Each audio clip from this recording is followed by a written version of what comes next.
Badan Koordinasi Penanaman Modal atau BKPM mencatat realisasi investasi periode Januari hingga Juni 2015 sebesar Rp259,7 triliun yang terdiri dari penanaman modal asing maupun penanaman modal dalam negeri.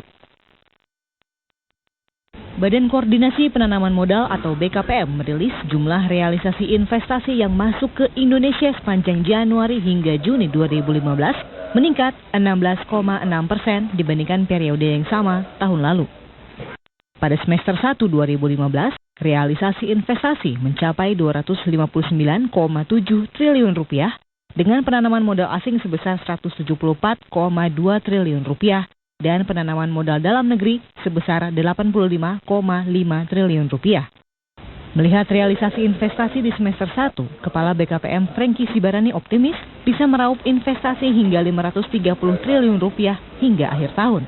Jumlah ini naik dari realisasi investasi tahun lalu yang mencapai Rp463 triliun. Ekonomi melambat, tapi investasi terus terjadi peningkatan. Harusnya kalau melambat, otomatis tidak ada yang baru atau yang baru. Tetapi fakta tidak menunjukkan seperti itu. Baik PMDN maupun PSA. Pada semester 1 2015, realisasi investasi berdasarkan sebaran lokasi proyek terbesar terjadi di Pulau Jawa sebesar Rp144,5 triliun dan realisasi investasi di luar Pulau Jawa sebesar Rp115,1 triliun. Jika dibandingkan dengan periode yang sama tahun lalu, terjadi peningkatan realisasi investasi di luar Pulau Jawa sebesar 25,5%.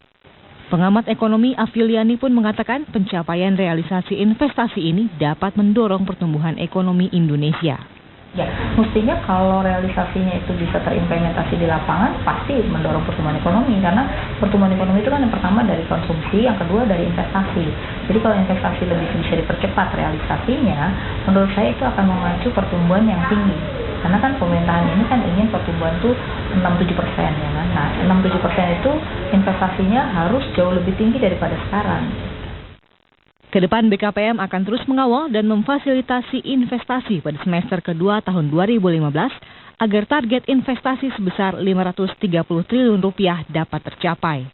Dari Jakarta, Bekti Pambuningsih, Metro TV.